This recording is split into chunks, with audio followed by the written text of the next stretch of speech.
kiriman doa, Fatihah Yasin, dan zikir untuk ahli kubur kita semua.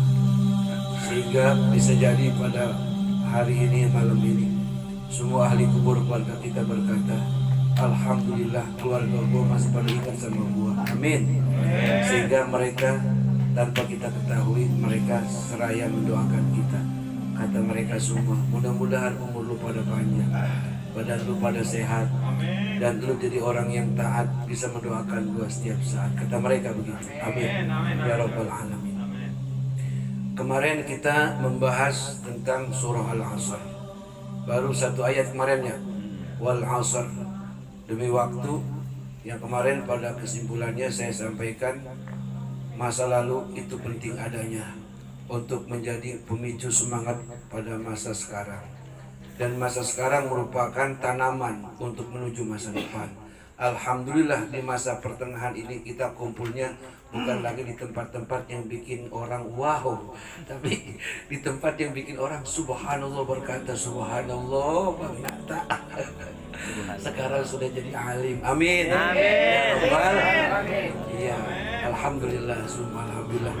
Dan sekali lagi, para jamaah semua adalah orang-orang yang dipilih oleh Allah Subhanahu wa ta'ala, orang-orang yang dibimbing kepada jalan agama, jalan yang lurus, dan mudah-mudahan istiqomah. Apa itu istiqomah? Mau dalam keadaan sempit, sempat, atau dalam keadaan sibuk segala macam, dalam keadaan sakit-sakit dikit, emang orang udah istiqomah mah datang terus untuk ngaji, insya Allah. Waktu tidak perlu ada yang kita sesalkan, semuanya sudah diatur oleh Allah Subhanahu.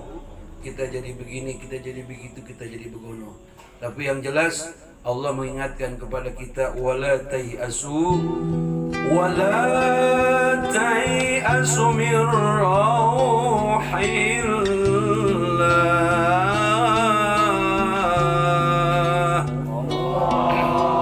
innahu la yai'asu min rauhillahi illal qaumul kafirun.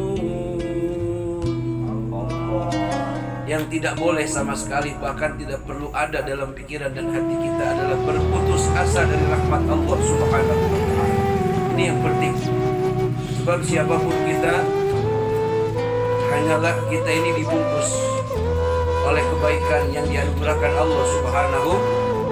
Mau ustaz, mau kiai, mau preman, seketika orang melihat kita baik, itu kita dibungkus dengan rahmat Allah, sehingga penglihatan manusia menganggap kita baik. Amin. Maka seketika kita menjadi baik, para jamaah sekalian, janganlah lagi kita melakukan perbuatan yang Allah tidak suka, yang Nabi tidak cinta, yang malaikat semuanya tidak menengok kepada kita. Itu artinya kita istiqomah dalam kebaikan. Amin. Ya Rabbal Alamin. Jangan pernah berputus asa daripada rahmat Allah Subhanahu. Dan kelompok ataupun orang-orang yang mereka suka berputus asa dari rahmat Allah bukan orang mukmin, melainkan orang-orang yang ingkar kepada Allah Subhanahu. Dengan bahasa yang kemarin saya sampaikan, udah gomah, orang yang suka ngomong begini, gue udah telanjuran, kayaknya pintu tobat buat gue udah tutup. Itu namanya orang yang putus.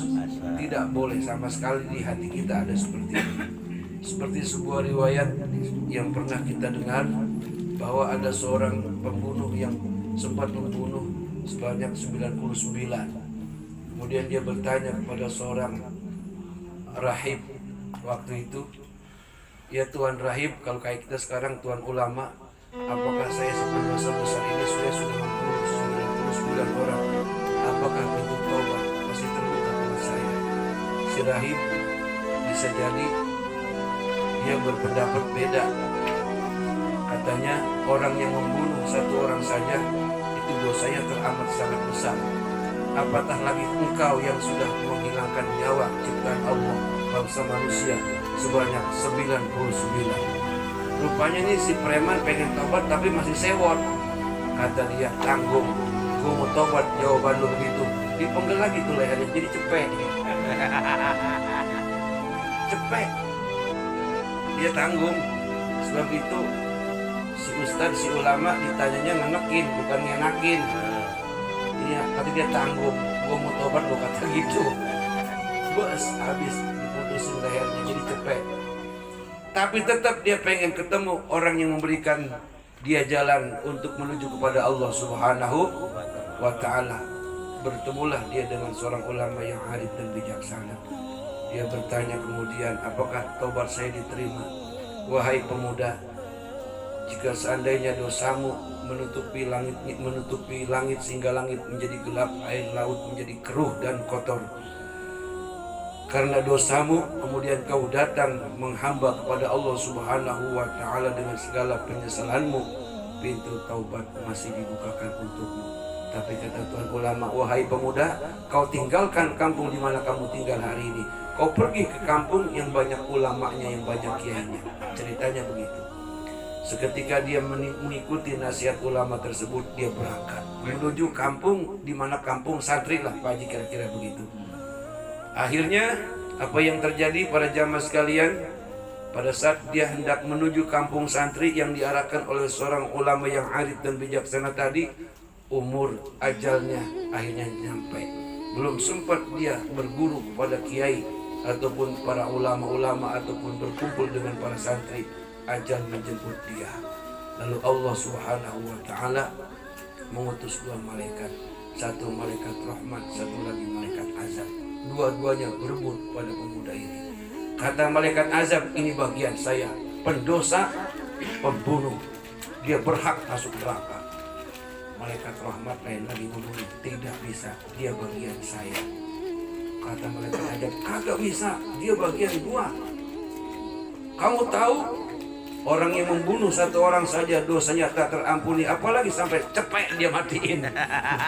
Waduh, ulama lagi dari belakangan cepet. Ya tapi kan dia pengen tobat.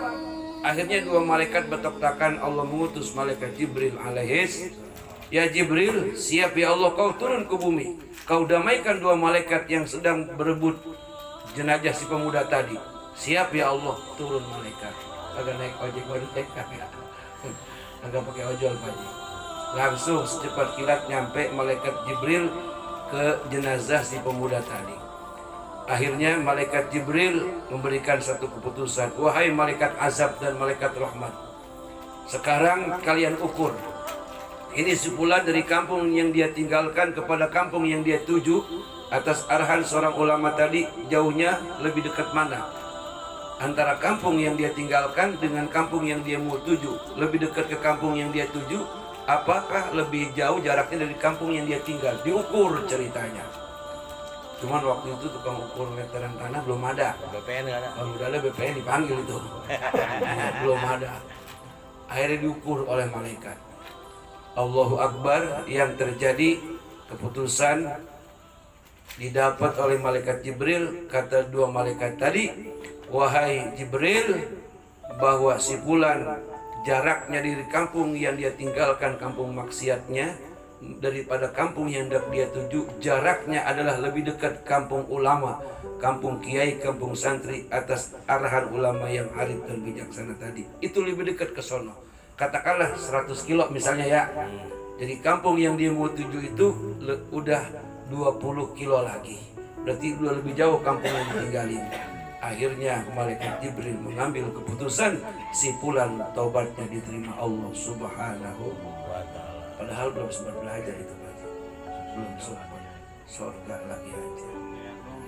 Inilah para jamaah, bapak-bapak dan saudara-saudara, sekali lagi saya ingin menyampaikan, tidak akan pernah ada ruginya orang yang berusaha untuk jadi baik, dan tidak akan pernah ada ruginya orang yang berusaha untuk jadi benar, dan tidak akan pernah ada ruginya, dan bahkan tidak perlu menyesal atas kebaikan kita.